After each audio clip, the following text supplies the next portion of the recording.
ಅದನ್ನ ರಾಜ್ಯದ ಮಿನಿ ಗೋವಾ ಅಂತಾಲೆ ಕರೆಯುತ್ತಾರೆ. ಅಲ್ಲಿಗೆ ರಾಜ್ಯದ ಪ್ರವಾಸಿಗರು ಸೇರಿದಂತೆ ವಿದೇಶಿ ಪ್ರವಾಸಿಗರು ಕೂಡ ಸಾಕಷ್ಟು ಸಂಖ್ಯೆಯಲ್ಲಿ ಆಗಮಿಸುತ್ತಾರೆ. ಅಲ್ಲಿಗೆ ಹೋಗುವವರನ್ನ ಸಾಕಷ್ಟು ಸೆಳೆಯುವುದು ಕಪ್ಪು ಕಲ್ಲು ಬಂಡೆಗಳ ನಡುವೆ ಹರಿಯುವ ತುಂಗಭದ್ರಾ ನದಿ. ಪ್ರವಾಸಿ ಸ್ಥಳಗಳನ್ನು ನೋಡಿ ದಣಿದು ಬಂದವರು ತುಂಗಭದ್ರಾ ನದಿಯಲ್ಲಿ ಈಜಲು ಹೋಗ್ತಿದ್ದಾರೆ. ಆದರೆ ಅಧಿಕಾರಿಗಳ ನಿರ್ಲಕ್ಷ್ಯದಿಂದ ಸೂಕ್ತ ಮಾಹಿತಿ ಇಲ್ಲದೆ ಈಜಲು ಹೋದವರು ಪ್ರಾಣವನ್ನ ಕಳೆದುಕೊಳ್ತಿದ್ದಾರೆ. ಈ ಕುರಿತ ಸ್ಟೋರಿ ಇಲ್ಲಿದೆ, ನೀವೇ ನೋಡಿ. ಕಲ್ಲು ಬಂಡೆಗಳ ನಡುವೆ ಪುಟ್ಟ ಪುಟ್ಟ ಕಣಿವೆಯಲ್ಲಿ ಹಾದು ಬರೋ ತುಂಗಭದ್ರಾ ನದಿ ನೀರು. ಕಪ್ಪು ಕಲ್ಲಿನ ನಡುವೆ ಹರಿಯುವ ನೀರನ್ನ ನೋಡುವುದೇ ಕಣ್ಣಿಗೆ ಹಬ್ಬ. ಹೀಗಾಗಿ ದೇಶ ವಿದೇಶಗಳಿಂದ ಬರೋ ಪ್ರವಾಸಿಗರನ್ನ ಈ ಸ್ಥಳ ಸೂಜಿಗಲ್ಲಿನಂತೆ ಸೆಳೆಯುತ್ತದೆ. ಇಂತಹ ಮನಮೋಹಕ ಸ್ಥಳಗಳಿರೋದು ಕೊಪ್ಪಳ ಜಿಲ್ಲೆಯ ಗಂಗಾವತಿ ತಾಲೂಕಿನ ಸಾಣಾಪುರ ಸೇರಿದಂತೆ ಸುತ್ತಮುತ್ತಲಿನ ಪ್ರದೇಶದಲ್ಲಿ ಹರಿದಿರೋ ತುಂಗಭದ್ರಾ ನದಿ ಪಾತ್ರದಲ್ಲಿ. ಇದೇ ಕಾರಣಕ್ಕೆ ಎಲ್ಲಿ ನೋಡಿದ್ರೂ ಕೂಡ ಪ್ರವಾಸಿಗರು ಕಾಣ್ತಾರೆ. ಆದ್ರೆ ಇದೇ ಸ್ಥಳ ಅನೇಕರ ಪಾಲಿಗೆ ಮೃತ್ಯುಕೂಪವಾಗುತ್ತಿದೆ.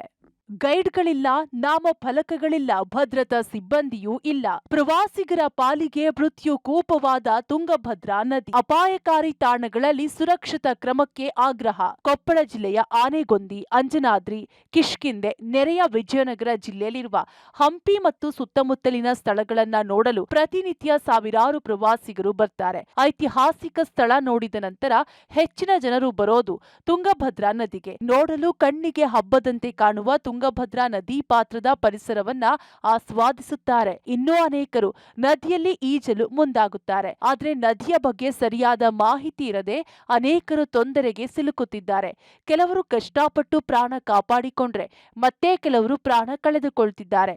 ಮೊನ್ನೆ ಇದೇ ನದಿಯಲ್ಲಿ ಈಜಲು ಹೋಗಿ ಹೈದರಾಬಾದ್ ಮೂಲದ ಅನನ್ಯ ರಾವ್ ಅನ್ನೋ ವೈದ್ಯೆ ಪ್ರಾಣ ಕಳೆದುಕೊಂಡಿದ್ದಾಳೆ. ಈ ರೀತಿಯ ಘಟನೆಗಳು ತುಂಗಭದ್ರಾ ನದಿಯಲ್ಲಿ ಆಗಾಗ ನಡೆಯುತ್ತಲೇ ಇದ್ದು ಸಂಭ್ರಮದಿಂದ ನೀರಿಗಿಳಿದವರು ಜೀವ ಕಳೆದುಕೊಳ್ಳುತ್ತಿದ್ದಾರೆ. ಜಂಪಿಂಗ್ ಮಾಡಿಸ್ತಾರೆ, ಬರ್ತಾರೆ ಸರ್. ಇದು ವೆಸ್ಟರ್ನ್ ರೆಸ್ಟೋರೆಂಟ್ ಇದೆ, ಅದೊಂದು ದಾರಿ, ಇನ್ನೊಂದು ದಾರಿ ಸೈಡ್ ಇದೆ ಸರ್.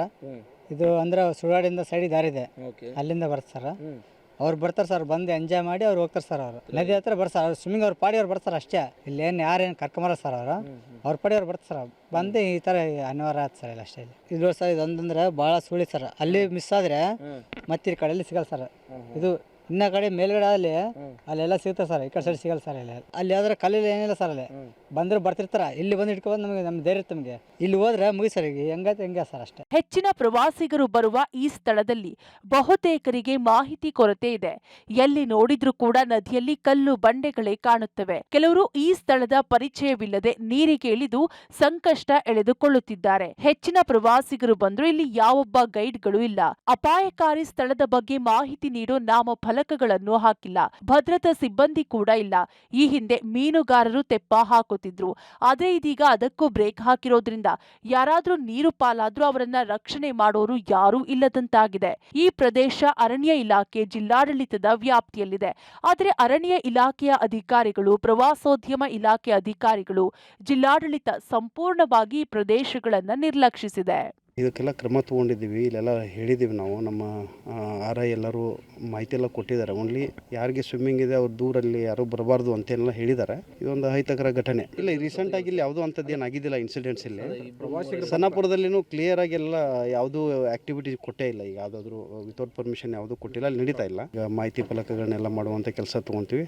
ಜಿಲ್ಲಾಡಳಿತದಿಂದ ಅವೆಲ್ಲ ಕ್ರಮ ತೊಗೊತೀವಿ. ಸಾಣಾಪುರ, ಆನೆಗೊಂದಿ ಸೇರಿದಂತೆ ಸುತ್ತಮುತ್ತಲಿನ ಸ್ಥಳಗಳಿಗೆ ಬರುವ ಹೆಚ್ಚಿನ ಪ್ರವಾಸಿಗರು ತುಂಗಭದ್ರಾ ನದಿಗೆ ಈಜಲು ಹೋಗ್ತಿದ್ದಾರೆ. ಆದರೆ ಮಾಹಿತಿ ಕೊರತೆಯಿಂದ ಅನೇಕರು ಜೀವ ಕಳೆದುಕೊಳ್ಳುತ್ತಿದ್ದಾರೆ. ಇನ್ನಾದರೂ ಅಧಿಕಾರಿಗಳು ಈ ಭಾಗದಲ್ಲಿ ಭದ್ರತಾ ಸಿಬ್ಬಂದಿ ನಿಯೋಜನೆ ಮಾಡುವುದರ ಜೊತೆಗೆ ಮಾಹಿತಿಯ ನಾಮಫಲಕಗಳನ್ನು ಹಾಕುವ ಕೆಲಸ ಮಾಡಬೇಕಿದೆ. ಮುಕ್ಕಣ್ಣ ಕತ್ತಿ, ಪಬ್ಲಿಕ್ ಟಿವಿ, ಕೊಪ್ಪಳ.